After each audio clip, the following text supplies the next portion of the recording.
ಈಗ ಕರ್ನಾಟಕ ರಕ್ಷಣಾ ವೇದಿಕೆಯ ನಾರಾಯಣಗೌಡರು ನಮ್ಮೊಂದಿಗೆ ದೂರವಾಣಿ ಸಂಪರ್ಕದಲ್ಲಿದ್ದಾರೆ. ನಾರಾಯಣಗೌಡ್ರೆ, ಬಾಳ್ ಠಾಕ್ರೆ ಅವರ ಈ ಉದ್ದಟತನದ ಹೇಳಿಕೆಗೆ ನಿಮ್ಮ ಪ್ರತಿಕ್ರಿಯೆ ಏನು? ಬಾಳ್ ಠಾಕ್ರೆ ಒಂದು ಎರಡು ಮುಖದ ವ್ಯಾಘ್ರ. ಅವನು ಪ್ರತಿ ಸಂದರ್ಭದಲ್ಲೂ ಸಹ ಇಂಥ ಹುಚ್ಚುನಾಯಿ ಹೇಳಿಕೆಯನ್ನ ನಿರಂತರವಾಗಿ ಕೊಟ್ಕೊಂಡೇ ಬಂದ. ಅದು ಒಂದು ಮುಖ ಧರ್ಮದ ಹೆಸರಿನಲ್ಲಿ, ಮತ್ತೊಂದು ಮುಖ ಮರಾಠಿಗರ ಹೆಸರಿನಲ್ಲಿ ತನ್ನ ರಾಜಕಾರಣವನ್ನ ಮಾಡ್ಲಿಕ್ಕೋಸ್ಕರ ಇಂಥ ಹೇಳಿಕೆಗಳನ್ನ ನಿರಂತರವಾಗಿ ಮಾಡ್ತಾ ಬರ್ತಾ ಇದ್ದಾನೆ. ಅದಕ್ಕಾಗಿ ಈ ಹುಚ್ಚುನಾಯಿಗೆ ಸರಿಯಾದಂತ ಚಿಕಿತ್ಸೆಯನ್ನ ಕೊಡಿಸ್ಬೇಕಾಗಿದೆ. ಮಹಾರಾಷ್ಟ್ರದ ಕನ್ನಡಿಗರನ್ನ ನಾನು ಮನ್ಸು ಮಾಡಿದ್ರೆ ಓಡಿಸ್ತೀನಿ ಅಂತ ಹೇಳುವಂತ ಬಾಳ್ ಠಾಕ್ರೆಗೆ ಇವತ್ತೇನಾದ್ರೂ ಶಿವಸೇನೆ ಅಲ್ಲಿ ಉಳಿದಿದೆ ಅಂದ್ರೆ ಅಲ್ಲಿಯ ಬಾಂಬೆಯ ಕನ್ನಡಿಗರಿಂದ ಅನ್ನೋದನ್ನ ಬಾಳ್ ಠಾಕ್ರೆಗೆ ಅರ್ಥ ಮಾಡ್ಕೋಬೇಕಾಗಿದೆ.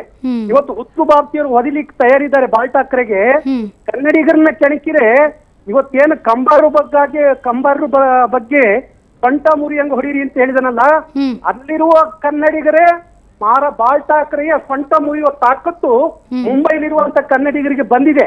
ಯಾಕಂದ್ರೆ ಇವತ್ತು ಅಲ್ಲಿಯ ಉದ್ಯಮಿಗಳ ಕೊಡುವಂತ ಅರ್ಥದಿಂದ ಶಿವಸೈನ್ಯ ನಡೀತಾ ಇದೆ ಮಹಾರಾಷ್ಟ್ರದಲ್ಲಿ.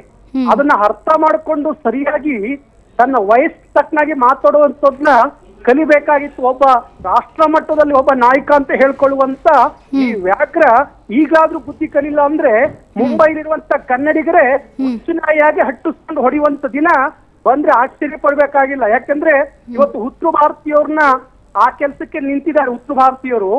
ಹಾಗೆ ಕನ್ನಡಿಗರು ಕೈ ಜೋಡಿಸಿದ್ರೆ ಅವರಿಗೆ ಮುಂಬೈ ನಗರದಲ್ಲೇ ಹೊಡಿಲಿಕ್ಕೆ ತಯಾರಿದ್ದಾರೆ, ಸೊಟ್ಟ ಮುರಿಲಿಕ್ಕೆ ತಯಾರಿದ್ದಾರೆ. ಇವತ್ತು ಇಡೀ ಕನ್ನಡಿಗರ ಒಂದು ರೋಮವನ್ನು ಸಹ ಇಂಥ 100 ಬಾಳ್ ಠಾಕ್ರೆ ಹುಟ್ಕೊಂಡ್ರು ಏನು ಮಾಡ್ಲಿಕ್ಕೆ ಆಗುದಿಲ್ಲ. ಕನ್ನಡಿಗರು ಇವತ್ತು ಮುಂಬೈ ನಗರದಲ್ಲಿ ಬದುಕುವಂತ ಕನ್ನಡಿಗರು ಅಲ್ಲಿಯ ಸಂಸ್ಕಾರ ಸಂಸ್ಕೃತಿಗೆ ಹೊಂದ್ಕೊಂಡು ಬದುಕ್ತಾ ಇದ್ದಾರೆ. ಇವ್ರ ತರ ಮರಾಠಿಗರ ತರ ಇಲ್ಲಿ ಕರ್ನಾಟಕದಲ್ಲಿ ಇದ್ಕೊಂಡು ಪುಂಡಾಟ ಕೆಲಸ ಮಾಡ್ಕೊಂಡು ನಾಡದ್ರೋಹ ರಾಷ್ಟ್ರದ್ರೋಹ ಕೆಲಸ ಮಾಡ್ಕೊಂಡು ಕನ್ನಡಿಗರು ಮುಂಬೈಯಲ್ಲಿ ಬದುಕ್ತಾ ಇಲ್ಲ.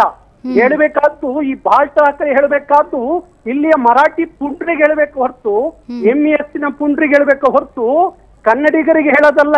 ಜ್ಞಾನಪೀಠ ಪ್ರಶಸ್ತಿ ಇವತ್ತು ಕಂಬರಿಗೆ ಬಂದಿದೆ ಅಂದ್ರೆ ಆ ಪ್ರಶಸ್ತಿಯ ಮೆರುಗು ಜಾಸ್ತಿ ಆಗಿದೆ ಹೊರತು ಅದರಿಂದ ಕಂಬಾರರ ಘನತೆಗೆ ದೊಡ್ಡ ಇದು ಬಂದಿಲ್ಲ. ಪ್ರಶಸ್ತಿ ಕಂಬಾರ ಅಂತವ್ರಿಗೆ ಕೊಟ್ಟಿದ್ದ ಕಾರಣ, ಇಲ್ಲ ಕನ್ನಡದ 7 ಜನ ಜ್ಞಾನಪೀಠ ಕವಿಗಳಿಗೆ ಕೊಟ್ಟ ಕಾರಣ ಆ ಪ್ರಶಸ್ತಿಯ ಮಾನ್ಯತೆ ಜಾಸ್ತಿ ಆಗಿದೆ, ಅದ್ರ ಗೌರವ ಜಾಸ್ತಿ ಆಗಿದೆ ಹೊರತು ಅದ್ರ ಇವತ್ತು ಜ್ಞಾನಪೀಠ ಪ್ರಶಸ್ತಿ ಕೊಟ್ಟ ತಕ್ಷಣ ಕಂಬಾರ ಗೌರವ ಹೆಚ್ಚಾಗಿದೆ ಅನ್ನೋದಲ್ಲ. ಕಂಬಾರಿಗೆ ಇನ್ನೂ 10 ಜ್ಞಾನಪೀಠ ಕೊಟ್ಟರು ಅದಕ್ಕೆ ಅವ್ರಿಗೇನು ಸರಿ ಸಮಾನ ಅಲ್ಲ ಅನ್ನೋ ಮಾತನ್ನ ನಾನು ಠಾಕ್ರೆಗೆ ನೇರವಾಗಿ ಹೇಳ್ತೀನಿ.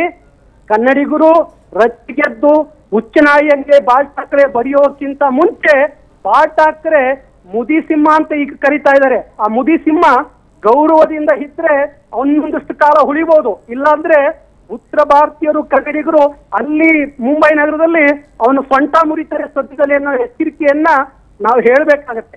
ಓಕೆ ನಾರಾಯಣಗೌಡ್ರೆ, ಈಗ ಬೆಳಗಾವ್ನ ಸೂಪರ್ ಸೀಡ್ ಮಾಡಬೇಕು, MES ಕಾರ್ಯಕರ್ತರಿಗೆ ತಕ್ಕ ಪಾಠ ಕಲಿಸಬೇಕು ಅಂತ ಪ್ರತಿಯೊಬ್ಬ ಕರ್ನಾಟಕ ರಕ್ಷಣಾ ವೇದಿಕೆಯ ಕಾರ್ಯಕರ್ತರ ಆಗ್ರಹ ಆಗಿತ್ತು. ಆದ್ರೆ ಸರ್ಕಾರ ಯಾಕೋ ಬರೀ ನೋಟಿಸ್ ಕೊಡ್ತಾ ಇತ್ತು, ಇದಕ್ಕೆ ಅಸಮಾಧಾನ ಕೂಡ ಉಂಟಾಯ್ತು.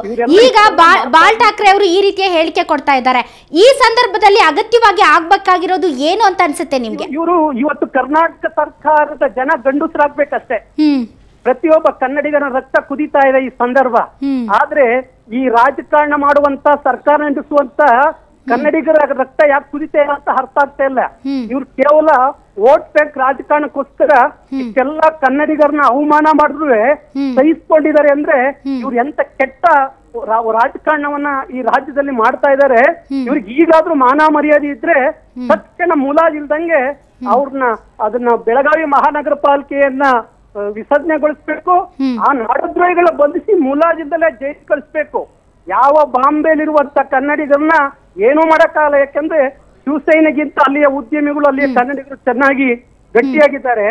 ಅದಕ್ಕಾಗಿ ಇಂತ ಆಗಿಂದಾಗ ಬಾಂಬೆ ಕನ್ನಡಿಗರನ್ನ ಮುಂದಿಟ್ಕೊಂಡು ಈ ಬಾಳ್ ಠಾಕ್ರೆ ಗುಂಪನ್ನು ತೋರ್ಸೋ ಕೆಲಸ ಮಾಡ್ತಾ ಇದ್ದಾನೆ.